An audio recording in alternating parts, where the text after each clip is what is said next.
Welcome to the National Newspaper Publishers Association's Let It Be Known.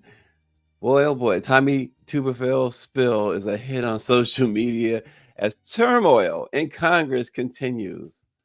We'll have more on that. Robert De Niro had some a scathing commentary on Donald Trump. We'll bring you some of what the actor said. And a Black Houston student has been suspended for his locks despite the Crown Act. We're going to talk about that this morning as well. And Fani Willis, the district attorney out of Georgia, has rebuked Jim Jordan once again. We'll talk about the scathing way in which she went after Jim Jordan again. And an Oklahoma district judge was accused in a petition of sending over 500 text messages during a murder trial. Tracy Saunderstorm is her name. She said in one such text that she could look at a, quote, pretty police officer all day long. The Chief Justice of the Oklahoma Supreme Court has recommended her removal. Also, good news for those who are receiving Social Security benefits. They will see a rise in their payments starting in December. And this morning, we'll be speaking with former Florida State Rep Tony Hill and NMPA Chair and Westside Gazette publisher Bobby Henry about a national campaign that kicks off in Florida. The, quote, power of the ballot. We will not be erased. Vote 2024 national campaign kicks off. That and a whole lot, but we start with some sad news on this Friday, October 13th, 2023. Rudolph Isley, founding member of the Isley Brothers, who helped perform such raw rhythm and blues classics as Shout and Twist and Shout and the funky hits That Lady and It's Your Thing, has died at the age of 84. His brother says, there are no words to express my feelings and the love I have for my brother. Our family will miss him, but I know he's in a better place. That was Ronald Isley's words. Details of surrounding his death were not immediately made available. Cincinnati native Rudolph Isley began singing in church with his brothers Ronald and O'Kelly, another sibling Vernon, who died at age 13 and was still in his teens when they broke through in the late 50s with Shout, a secularized gospel rave that was later immortalized during the toga party scene in Animal House. The Isleys scored again in the early 1960s with the equally spirited Twist and Shout, which the Beatles liked so much they used it as the closing song on their debut album and opened with it for their famed 1965 concert at Shea Stadium. The Isleys' other hits, of course, included This Old Heart of Mine Is Weak for You, and that was later covered by Rod Stewart and the Grammy-winning It's Your Thing in the 1970s. After younger brother Ernest and Marvin joined the group, they had even greater success with such singles as Fight the Power, Part 1, and The Heat Is On, and Go for Your Guns. Rudolph Isley has died at the age of 84. Well, on Capitol Hill, the mess continues. As Hakeem Jeffrey says, the GOP civil war continues. Republican Steve Scalise ended his bid to become House Speaker late Thursday after hardline holdouts refused to back the party's nominee, throwing the GOP majority into deeper chaos and leaving the chamber still unable to function. With so much going on, they can't get a speaker. Scalise told his colleagues at a closed-door meeting that he's just throwing his hat, removing his hat from the ring, even though he got the nomination.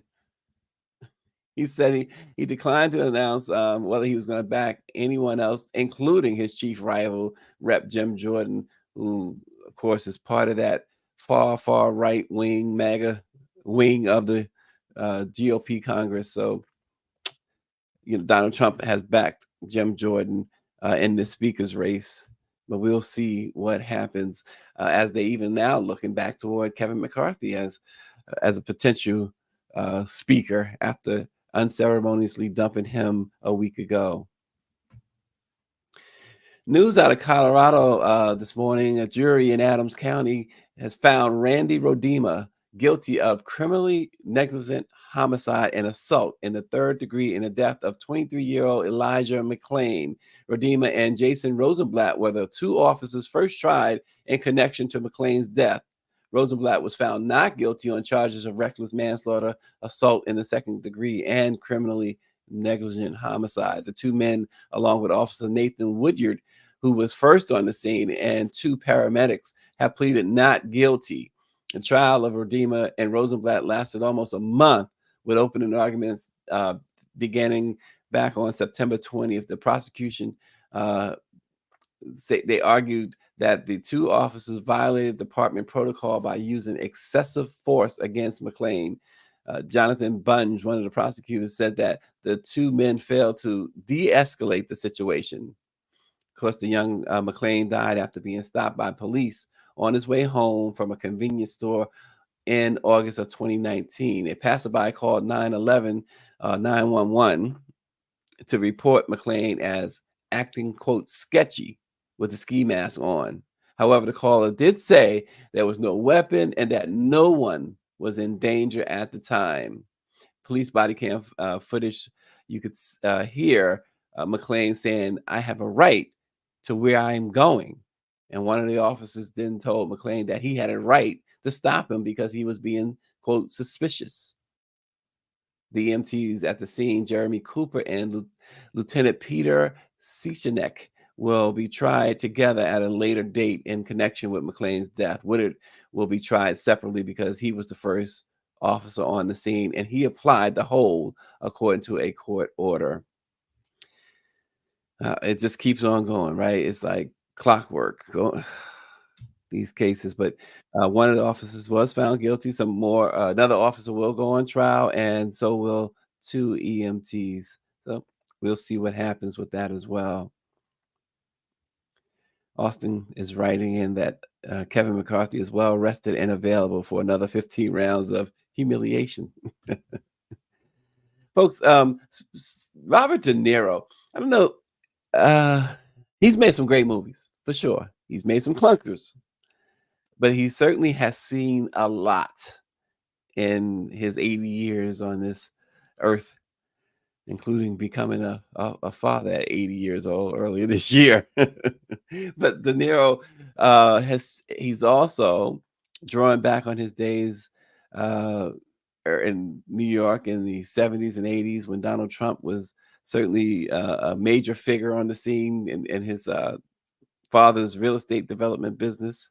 Well, Robert De Niro came at Trump hard, like a, quote, raging bull at the new Republican Stop the Trump Summit this week. And the actor wasn't even there. He was at home recovering from COVID-19, but he did enlist an ex-Trump administration official, Miles Taylor, to read to the forum some words he had wanted everyone to hear. And De Niro's basic message was, quote, "Trump's not bad. He's evil." And the film legend delivered it eloquently with a nod to his career playing several hoodlums and meeting a few real ones. His full statement, he says, "I've spent a lot of time studying bad men. I have examined their characteristics, their mannerisms, the utter banality of their cruelty. Yet, there's something different about Donald Trump."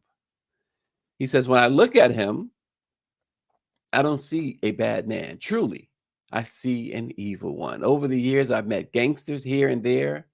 This guy, Trump, tries to be one, but he can't quite pull it off." He says there's such a thing as honor among thieves. Yes, even criminals usually have a sense of right and wrong. Whether they do the right thing or not is a different story, but they have a moral code, however warped. Donald Trump does not, he said. He's a wannabe tough guy with no morals or ethics, no sense of right or wrong, no regard for anyone but himself. Not the people he was supposed to lead and protect, not the people he does business with, not the people who follow him blindly and loyally, not even the people who consider themselves his quote unquote friends. He has contempt for all of them. We New Yorkers got to know him over the years that he poisoned the atmosphere and littered our city with monuments to his ego. De Niro went on to say, we knew firsthand that this was someone who should never be considered for leadership. We tried to warn the world in 2016. The repercussions of his turbulent presidency divided America and rattled New York City beyond imagination. Remember how we were jolted by a crisis in early 2020 as a virus swept the world? We lived with Donald Trump's bombastic behavior every day on the national stage, and we suffered as we saw our neighbors piling up in body bags. De Niro goes on to say the man who was supposed to protect this country put it in peril because of his recklessness and impulsiveness. It was like an abusive father ruling the family by fear and violent behavior. That was the consequence of New York's warning getting ignored, De Niro said.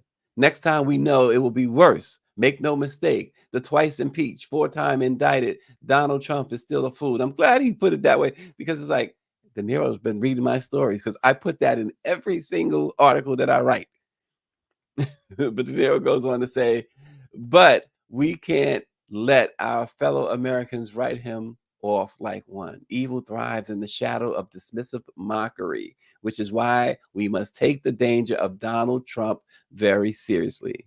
So today we issue another warning from this place where Abraham Lincoln spoke, right here in the beating heart of New York, to the rest of America. This is our last chance. Democracy won't survive the return of a wannabe dictator, and it won't overcome evil if we are divided. So what do we do about it? I know I'm preaching to the choir, he says. What we're doing today is valuable, but we have to take today into tomorrow.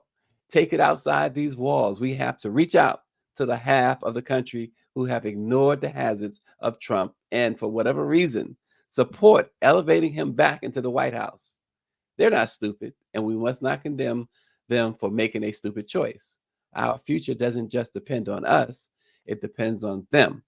Let's reach out to Trump's followers with respect. Let's not talk about democracy. Democracy may be our holy grail, but to others, it is just a word, a concept.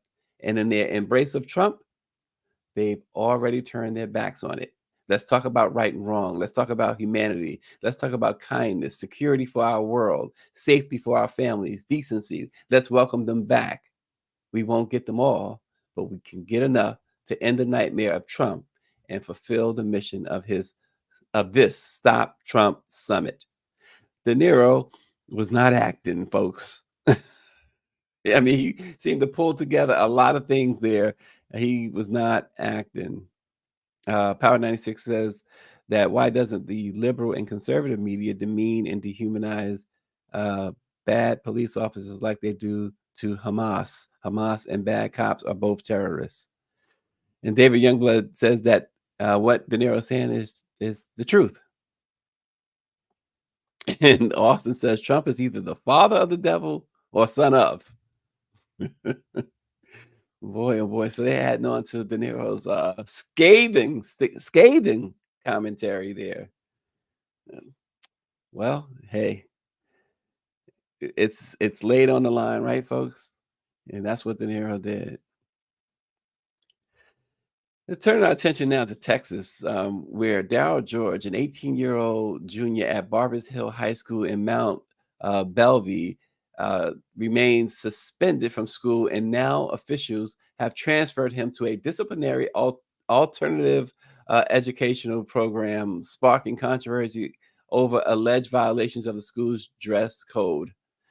George was suspended back on August the 31st, and he'll be forced to enroll in the EPIC alternative program from October 12th through November 29th, according to a letter from Principal Lance Murphy. George's family shared the letter with news reporters, and the suspension and subsequent disciplinary action were attributed to his failure to comply with multiple campus and classroom regulations outlined in the school's student conduct standards. The crux of the issue revolves around the school district's policy regarding male students' hair length. The Barbers Hill Independent School District's student handbook stipulates that male students are prohibited from having hair extending below the eyebrows, earlobes, or the top of a t-shirt collar. Additionally, the policy mandates that all students' hair must be clean, well-groomed, geometrically geometrical, and not in unnatural color or variation. Notably, the school does not have a uniform requirement, but they do have a hair requirement. George's mother, Darisha, and the family's legal representatives said that the teenager's hairstyle complies with the dress code. In response to the disciplinary action, they have lodged a formal complaint with the Texas Education Agency and filed a federal civil rights lawsuit against the state's governor and attorney general. Their argument hinges on an alleged violation of the state's Crown Act, which became law on September 1st. And you remember while House Democrats got that Crown Act passed, the Senate did not concur. And so there's no federal Crown Act, but there is one in Texas, which is really ironic that they were able to get that through in Texas, a Crown Act in Texas. And so this allegedly happened a day after the act became law. So what's the problem, right? It's unreal. Power 96 says his parents should homeschool him. That school district only cares about a body in a seat so they can receive money. That school district also, we've talked about the school districts throughout that area, throughout Texas, certainly Houston. They also seem to be quick to suspend and put kids in a alternative situation. And we don't even have to go into all the reasons why. It's pretty obvious, right? Well, turning our attention now from Texas to Georgia, Fulton County District Attorney Fani Willis tore into House Judiciary Chairman Jim Jordan um, over his recent letter suggesting her investigation into Donald Trump is politically motivated, accusing Jordan of abusing his authority to improperly interfere in the criminal case. Fani Willis, uh, she got on him before, and he went a little quiet. Then he comes back at her, and she was not holding back. She says, a charitable explanation of your correspondence. This is what she wrote back to Jordan. A charitable explanation of your correspondence is that you are ignorant of the United States and Georgia constitutions and codes. A more troubling explanation is that you are abusing your authority as chairman of the Committee of the Judiciary to attempt to obstruct and interfere with a Georgia criminal prosecution. She referred Jordan back to her initial response to his correspondence, asserting that nothing he's put forth in his latest letter changes the fact that, quote, the legal positions you advance are meritless. She also repeated her previous suggestion that he use his authority as the chair of the House Judiciary to further aid Americans instead. She says, I would encourage you to focus your attention on those issues which would make life better for the American people. I mean, Jim Jordan needs to stop bothering Fani Willis. She put it's like a child. She puts him in his place like he's a child. And that's how she says he behaves. So and, and speaking of courtrooms, a judge in Oklahoma, how about this? From Lincoln County, Oklahoma, she was accused of sending over 500 inappropriate messages during her first murder trial. Tracy Soderstrom, who was 50 years old, she exchanged hundreds of messages with the bailiff in the courtroom, according to a petition that was written by Oklahoma Chief Justice John Kane. Soderstrom sent the messages in June when she was presiding over a trial for a man accused of beating his girlfriend's 2-year-old son to death. So while this is going on, the judge is sitting there. She's on her cell phone, and she's typing stuff like, when an officer comes to testify, Oh, he's pretty. I could look at him all day. And then she gets on a jury member. She's texting about a jury member's hair, saying, look at her hair. It's disgusting. And then on another juror, she goes, why does he have baby hands? And she says, they are so weird looking. This is what this judge is texting. And they were able to, they were doing a review. She says of one juror, she said, oh, she's definitely wearing a wig. But they were doing a review, just they wasn't even looking for this. And they noticed by the cameras in the courtroom, the security cameras in the courtroom, that she was on her phone. And it was really unusual that throughout this case. So they went back to review and they found what she was doing. So they want to remove her from behind the bench, which, I mean, it's hard to argue against it. And she's got a murder trial, and she's talking about whether somebody's wearing a wig or this officer is pretty. She could look at him all day. She's got the hots for some cop. David Youngblood says, absolutely remove her. Unbelievable. Well, some good news, folks. Sometimes it's always good to bring good news, right? But in the face of increasing pressure from elected Republican officials to reform safety net programs, the Social Security Administration has announced a 3.2% increase in benefits for 2024, which actually are going to start on December 29th of this year. Recipients are going to see an average boost of about $50 per month in their retirement benefits, which was attributed to the annual cost of living adjustment, or COLA, of course, which is calculated based on inflation readings from July, August, and September. The Social Security Administration said Social Security and SSI benefits will increase in 2024, and this will help millions of people keep up with expenses.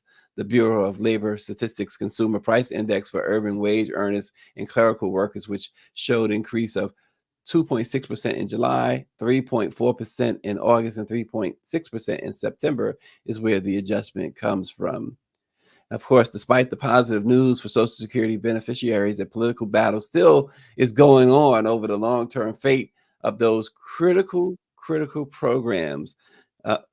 We know that Republicans in Congress and in the Senate, including Senator Rick Scott, and Wisconsin Senator Ron Johnson, they want to, by their own words and actions, want to cut, if not totally remove, Social Security and other social safety net programs. Again, we talked about this before. Sometimes it kind of leaves you speechless to see that you want to. First of all, people have worked all their lives for Social Security, and you want to remove this. You got 70, 80, 90-year-old folks depending on this, and yet you want to remove this. It's the way of the world, folks. That song, Earth, Wind, and Fire, right? That's the way of the world. Goodness grief. All right. So, power of the ballot. We will not be erased. Vote 2024 national campaign in its statewide tour. It kicks off in the Sunshine State. I just want to say that we're in the battleground, so we come here, we don't run from fights, we cannot be erased, so that's why we're here in Jacksonville to start from the top, and we're going to end up at the bottom of this tour in Miami, and we're going to make sure that we're supporting our public school systems, we're supporting our students, we're supporting everyone that has the right to be able to cast a ballot in the state of Florida.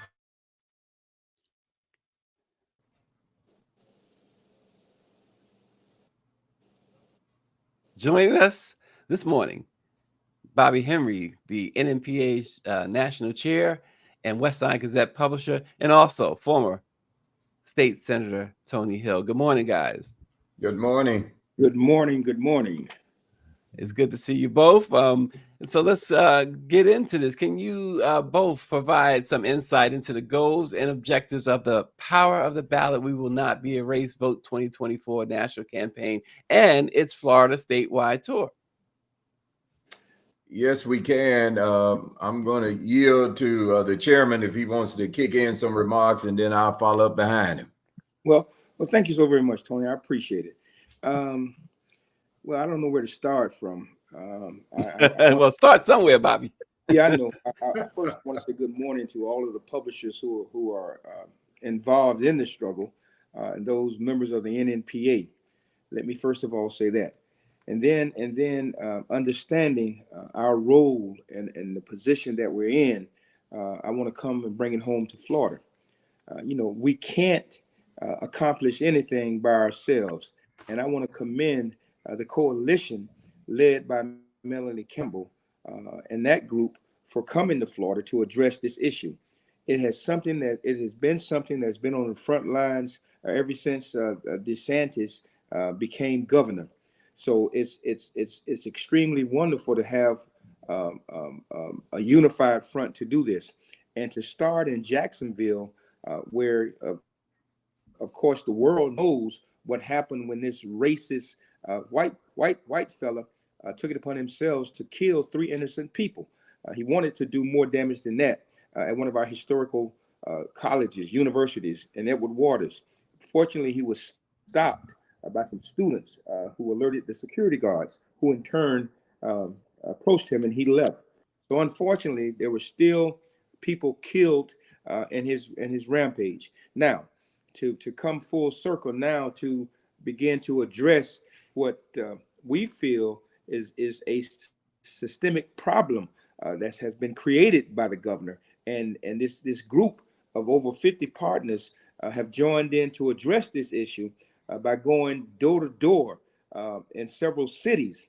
They just did Jacksonville, and now they're coming to Daytona Beach, where the Bethune-Cookman University is, to address issues there. Now, if you will, Brother Tony, if you would come on in and add some light to this.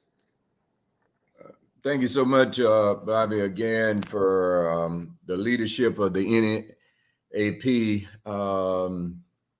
and the work that you're doing across the country. I'm a firm believer, if it's not in our Black weekly papers, it didn't happen. And so we want to just thank your leadership. We want to thank the chair, you as being the chair, and then also want to just thank everyone, Greer Marshall for putting us together, Brother Stanley, Stacy, who is leading us this morning. But we're kicking off the second week of the tour. We started out in Jacksonville last week at Edward Waters University. Of course, Bobby, you mentioned about the situation with the deranged young man from Clay County that drove over to Jacksonville, about 30 miles from where he lived at, to inflict pain on our community, and we're still feeling that pain today. So we kicked off last week. We did some door knocking. We went out into the community. We had, as you see on your picture there, Dr. Janetta Cole, who is a Jackstonian. She's from Jacksonville, had raised up to be president of Spelman College, and she has a rich history here in Jacksonville. This weekend, we're going to search Ernie down to Daytona Beach and be with the Wildcats, hail the Wildcats, as they get ready to take on their homecoming game tomorrow. And then from there, we'll come down, Bobby, where you are in Miami, and visit that historic University of Florida Memorial, which was established in Jacksonville. I mean, not Jacksonville, but St. Augustine, Florida. Left St. Augustine because of the racial hate in that community and moved down to Miami. So we'll be with them there. And then, of course, we'll end at that school that sits on the seventh highest hill in Tallahassee, Florida, Florida A&M University. So we're going to be passing out leaflets that's going to put people in a position of power. That's why we're calling it the power of the ballot. We're going to be giving out information on the presidential primary, which will kick off March the 19th. We'll be looking at the primary elections August the 20th, general election November the 5th. It's time for us now to empower people so they'll know where they are and where they need to be.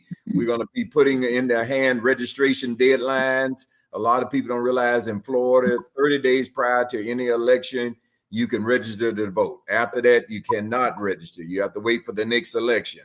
We're going to talk about vote by mail. We're firm believers, Stacey, that if you put in front of people an opportunity to vote early, they'll vote by mail. They'll even vote early and not wait on the election day. You don't know what would happen on election day. So we're going to be talking about that. We're also going to be talking about when you can request a vote by mail. Now, they changed some of the rules in terms of voting stations where they talked about you now have to send in physical signature or call in and ask and request for your ballot. Before, they would just automatically do that every 4 years. You didn't have to renew it. So now another way of suppressing the vote here in Florida. So you have to call in. So I guess you asked, what are our issues? Our issues are women's rights, LGBTQ rights, immigrant rights, diversity and equity, environment, disability rights, labor rights, affirmative action. These are some of the issues that we're going to let folks know that's going to be on the ballot. Thank you so very much for putting it on the screen. These are the issues that we're traveling throughout the state of Florida, and we're calling it the power of the ballot.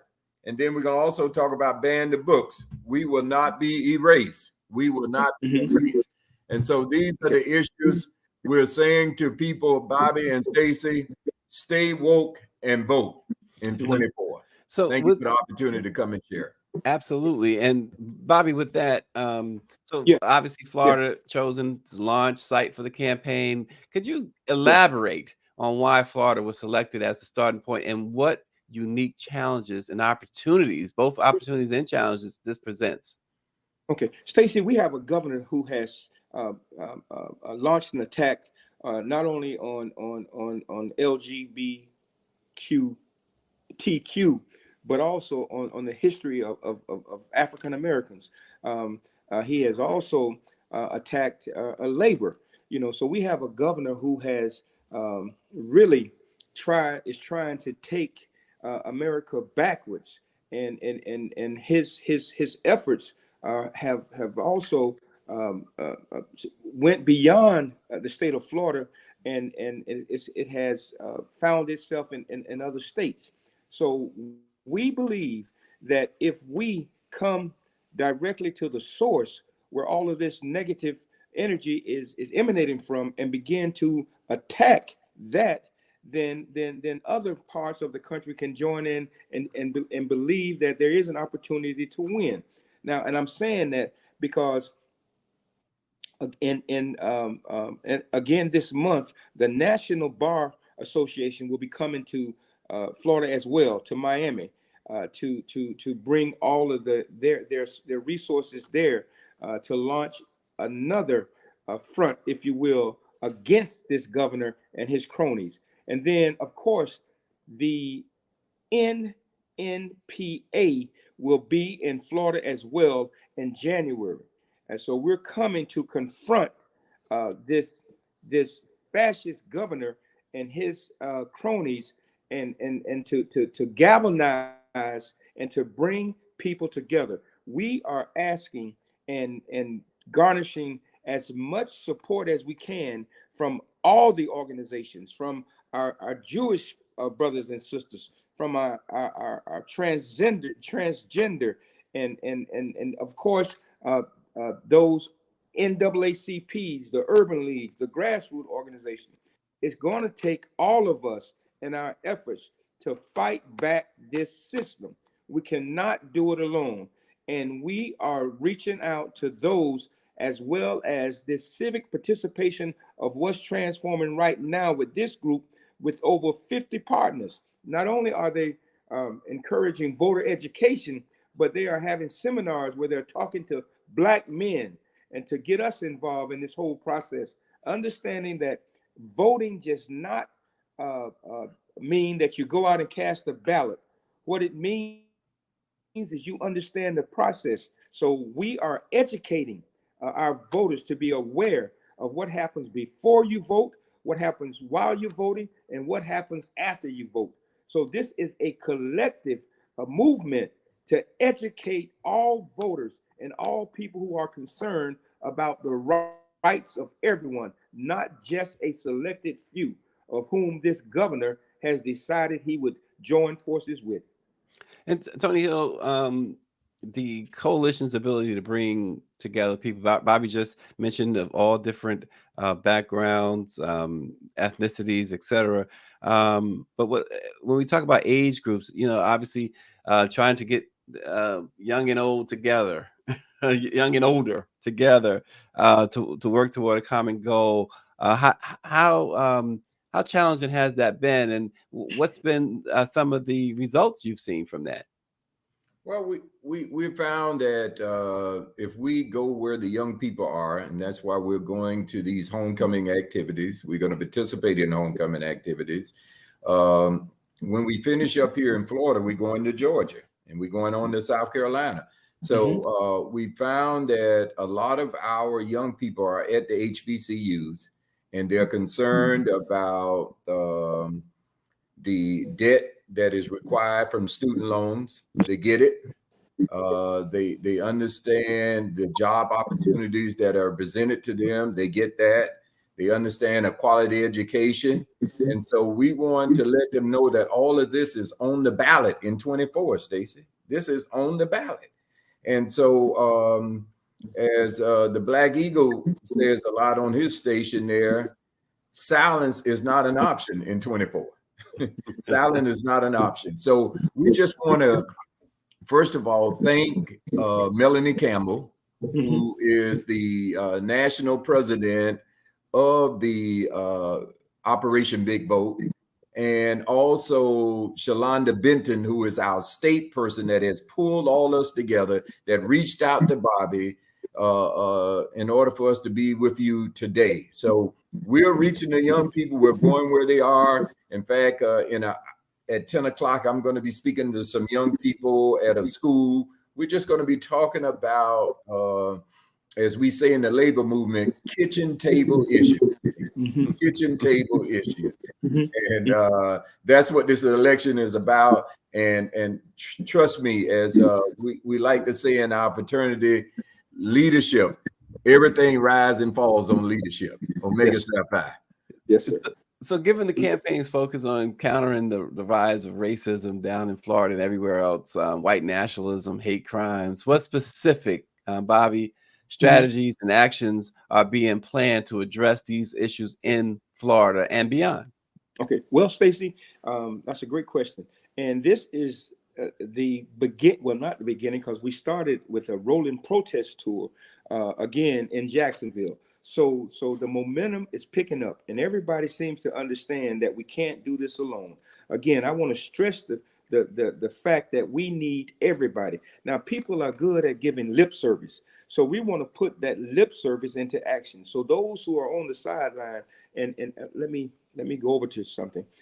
Those national partners that have joined forces, the 100 Black Men of America, the A. Philip Randolph Institute, the Coalition of Black Trade Unions, SBCUs, the NAACP, the NNPA, and all of those Black organizations realize, again, Stacey, that we can't do it alone. Now, in the different states, from Florida to Georgia to Maryland to Mississippi, Ohio, Pennsylvania, Virginia, Alabama, Louisiana, I did say Mississippi, and South Carolina. So we are taking this not show. We're taking the efforts on the road to show others that it can be done. We can no longer work in silos. So many times our Black organizations are so busy in their own circles that we forget that there are other organizations involved in the struggle too. And then we forget that we need to have a voice, and the Black owned media is the amplifier of the voices that we need to put out there. I just heard recently that as it pertains to, Lord have mercy, that war over there in the Middle East, that the misinformation being put out on social media. If we don't understand that that news and the information can be manipulated when it's not in the hands or on the forefronts or in the presence of Black-owned media, we will find ourselves in dire need and misled. So we are bringing forth the voices of all those organizations together. And that's why we're here, Stacey, and that's what we're doing. And again, I cannot stress the importance of what it means for us to come together collectively and present our story and our struggles together, and we can move forward. So that's what we're doing, Stacey. If you want some direct actions, again, I allude to the fact that not only are they going door to door and university to university, but to galvanize Black men. There seems to be a misunderstanding, or somebody is trying to perpetrate a lie that say that Black men don't vote. That is not true.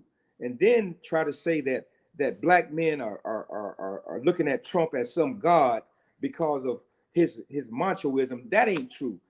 That is a misconception, and it's a lie that's being perpetrated by some people who want to keep us underfoot. And so we're here to break that stereotype and to tell the truth. Black men do vote, and we're not saying that Trump is some God-given saint because he got some Negroes out of jail or he brought some money to the ghetto. That is totally a fabricated lie, you know.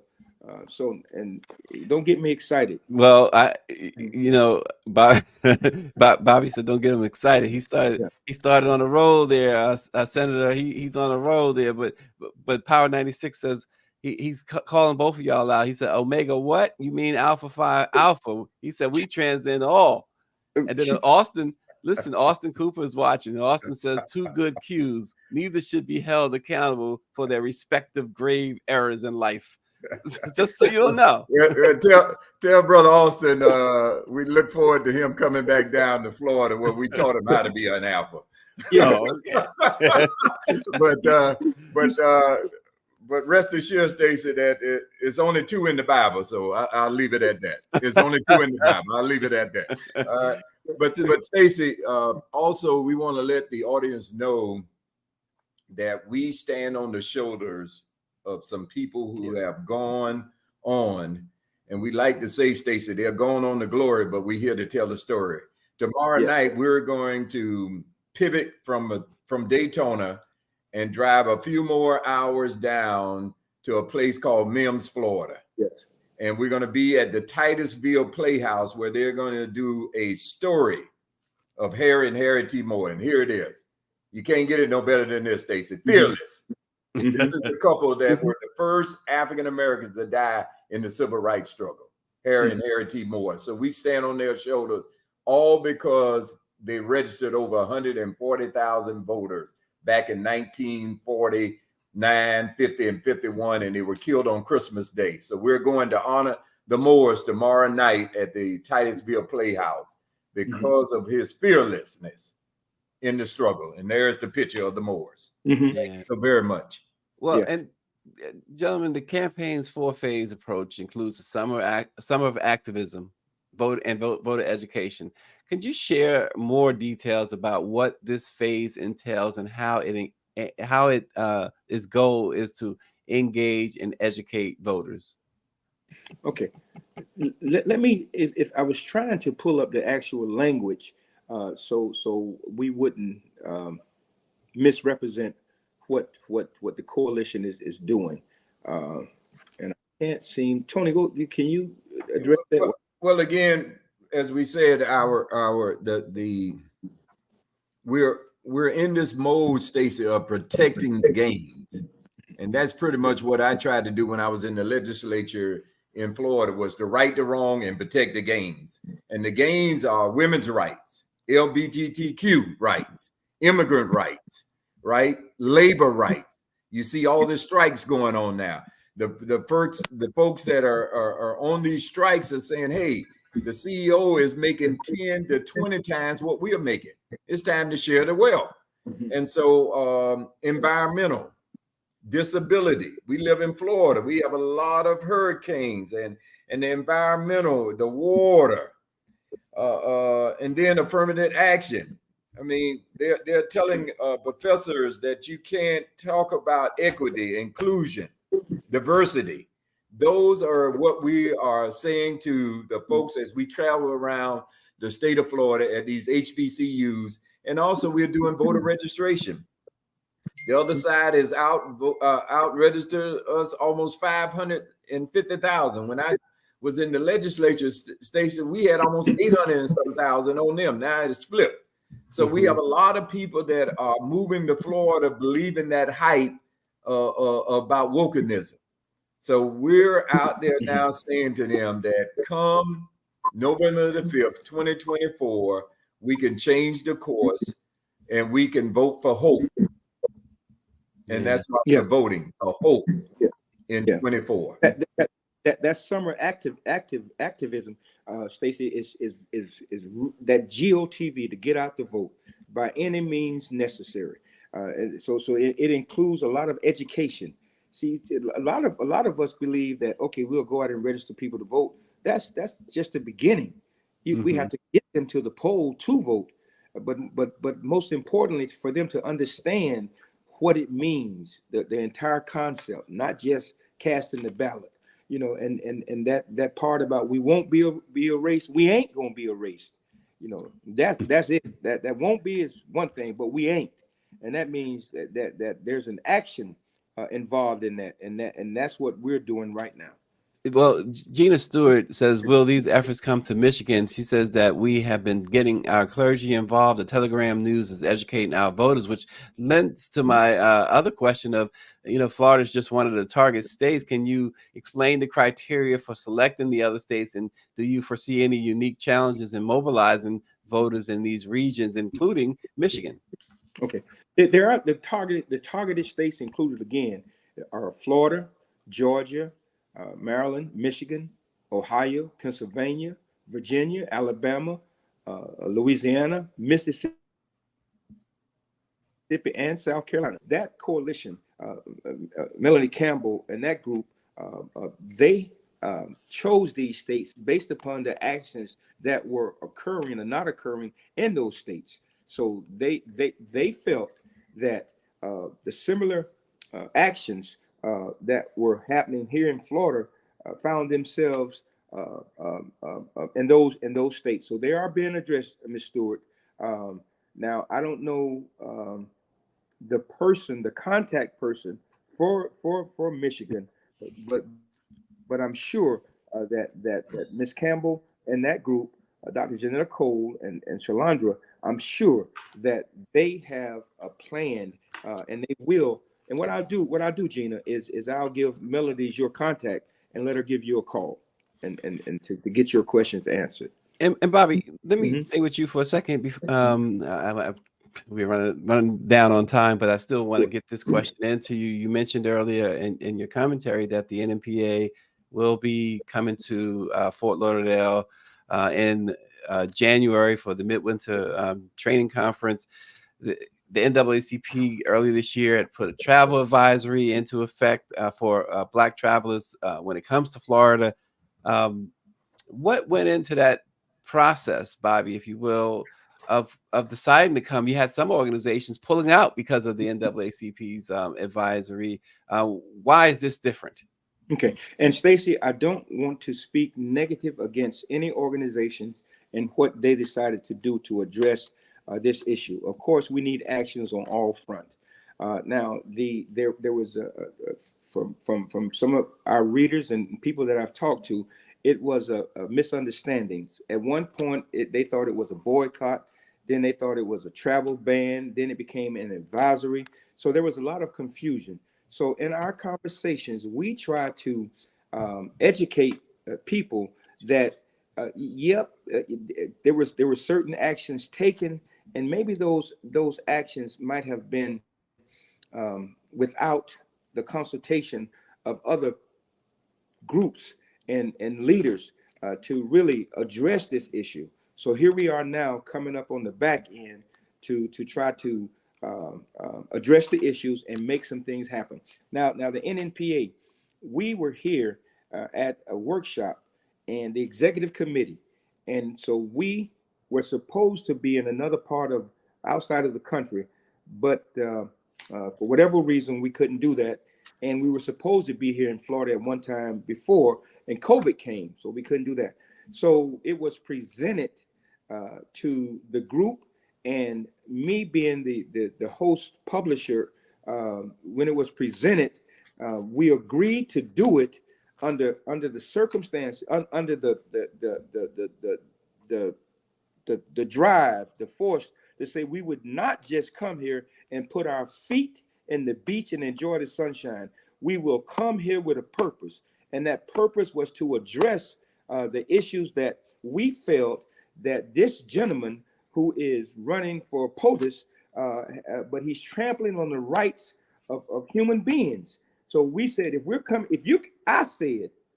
you're coming to Florida, then we're coming here to address this issue head on, and we're not coming by ourselves. We're going to solicit the help of our allies and form a coalition that we could make a statement and to have action steps, not just talk. So we are coming. Not only, and I said earlier that the National Bar Association, the 81st president, Mr. Dominique Calhoun, in a statement, a press conference, they are coming October the 26th to the 28th.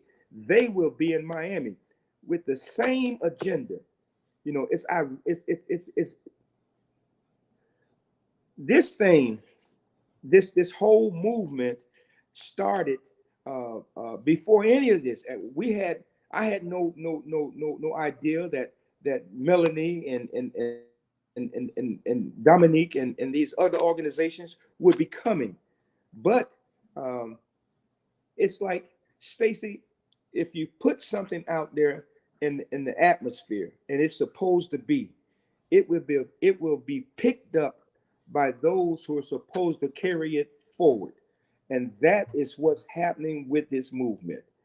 Melody, we were at the NAACP's National Convention in Boston when Melody and I and Dr. Chavis and that group, we just happened to be sitting behind each other, and Dr. Chavis introducing me as the new chairman and what we were trying to do, it began to happen.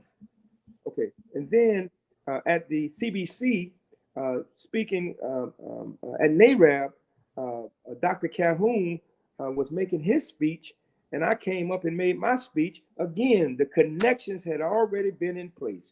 So what we're doing is actually God sent. Now, some folk may question that, but it is obvious when you don't plan for it to happen, but then it happens because it's supposed to. And so here we are. And Florida is the place where we should be to address these issues. Broward County in particular, the blackest county, the blackest Democratic county in the nation, basically. More Jewish people are in Broward County. You know, the LGBTQ is in Broward County. That Wilton Manors is about to become the capital, if you will. So everything that we are addressing is in Broward County. But in order to get to Broward County, you got to go through Jacksonville. And Jacksonville has elected a Democrat. And how long has it been, Tony, since there's been one there? Yeah, so, it's been a minute there, since Alvin Brown, who was the first African American. Mm-hmm. So these things, these things are taking place in a state where it should be addressed, and we are doing it. You know. Yeah, and thanks for that, Bobby. Tony, you've served the state house, the state senate, You've seen a lot of things there, politically and otherwise. Watching DeSantis, and I would imagine that you still are your finger's still very much on the pulse of what's going on with other lawmakers, particularly Democratic lawmakers. What's the feeling there, especially given the fact that we're talking about this and understanding that there are a good number of Black folks who still are reticent to travel to Florida? Well, as we said before, and also on the state committee of the NAACP, that is a travel advisory. It's not a boycott, it's an advisory, telling people to be aware of what's going on, what's happening, and as you travel throughout Florida. In other words, be alert. Because there are some folks that have been empowered to feel that they are deputized to do whatever hatred or whatever anti. So we're telling people to be aware. But as Bobby was saying, that we're a member of Omega Psi Phi fraternity, we're coming to Florida. Hello, we're coming to Tampa, and we're not backing out like some of the other fraternities have backed out or sorority, but we're coming. And we don't run from a fight, we run to the fight. And so we're going to make sure that when we're in those communities, according to our national ambassador, Ricky Lewis said, that we're going to empower those communities. In other words, Stacey, we're not going to be having around the clock meals in the hotel. We're going to bring some food trucks up there. People look like me and you. Hello. Hello. Now, I'm not from New York, so I don't know nothing about J-Lo. Hello. So we're going to do that, and we're going to empower. So Melanie Campbell, who is the orchestrator behind this, and to Mrs. Gina there, Stewart, I would ask her to just Google the coalition, the National Coalition of Black Civic Participation, and find out when we're going to be in Michigan, because believe it or not, Stacey, we got some elections going on this year. Kentucky. We got a brother over there in Kentucky confused that's running for governor. We have Mississippi, and we have Ohio. So we're going to be traveling there with the Transformative Justice, TJC, Barbara Arwine's group, which is headquarters out, you've heard of her, out of Maryland in the DC area. Her and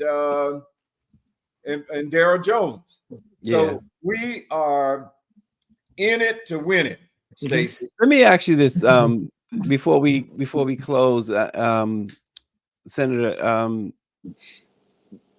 As I said, you probably keep in touch with a lot of lawmakers who are currently serving.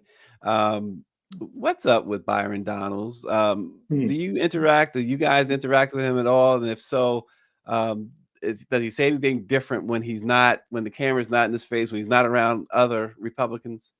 Well, unfortunately, he came after I had served. So that's the other things about Florida. We have term limits. So I didn't have an opportunity to serve with him. I'm thinking that he did his undergrad at FAMU, but some people say he transferred to FSU. So I'm not really sure. I've been in his presence a couple of times. Very cordial, not a Matt Gate, all in your face type guy. And he has his presence, but a lot of times, Stacey, I don't have a problem with people being on the other side of the aisle. Right. I just want them not to forget where they came from. And so hopefully Brother Donaldson will keep that in mind as he tries to triangulate through this process. Some people say he's running for governor. Some people say he's running for the U.S. Senate. I'm not sure, but he comes from an isolated area of South Florida, Western Florida, and around that Naples area. And so we're not really interacting with him, and his rise to politics, of course, was in the state legislature. And he did an impressive job to get to the Congress, because there were some other well-known names, and he was able to triangulate through that and rise up to Congress. But when you fight our fight, Stacey, is DeSantis. Yeah, and that's where we got to keep the. But your fight is DeSantis, your fight is Trump, your fight is folks like that. But when you see a Byron Donalds, when you see a Tim Scott, when you see a Clarence Thomas, Candace Owens, I can go on and on. How much more of a challenge it becomes when you have to when you have individuals like that spouting, carrying the water for people like a DeSantis or a Trump. If I can say this, let me. Last night on our show, on a 2-minute warning show, we had Justin Jordan, a lobbyist from Texas. Justin is a Republican, right? But Justin is a black Republican with the big cowboy hat all the time. And Justin is the type that could go into the Republican Party as he is and come out as he went in. Unfortunately, we have those who have went into the Republican Party, and when they came out, they were totally different. They drank the Kool-Aid, they forgot, and they just came out tore up, raggedier than a mango seed. What? From the flow up. That's mango. We only give mangoes in Florida now. That's mango.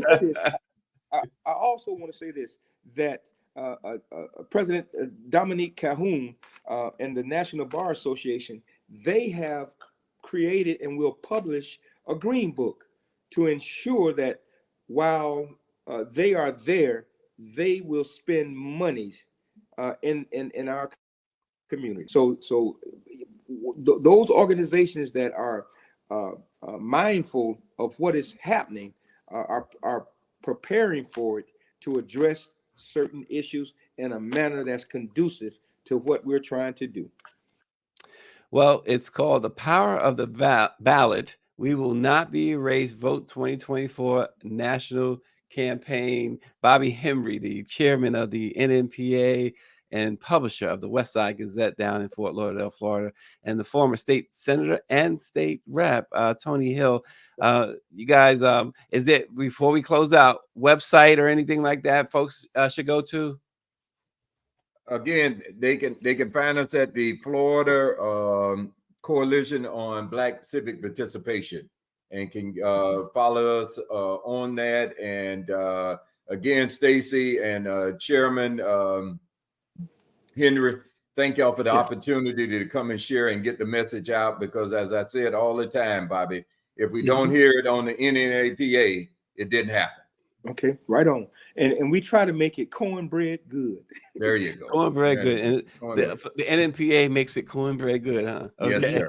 The Power of the Ballot National Campaign. Check them out. Thanks, Senator Hill. Thanks, Chairman Henry. We appreciate both of you guys. Thank you all for watching. Let it be known. Hey, we're going to bring you more of this next week. So stay tuned. Thanks for watching. Thank you. Thank you, Stacey.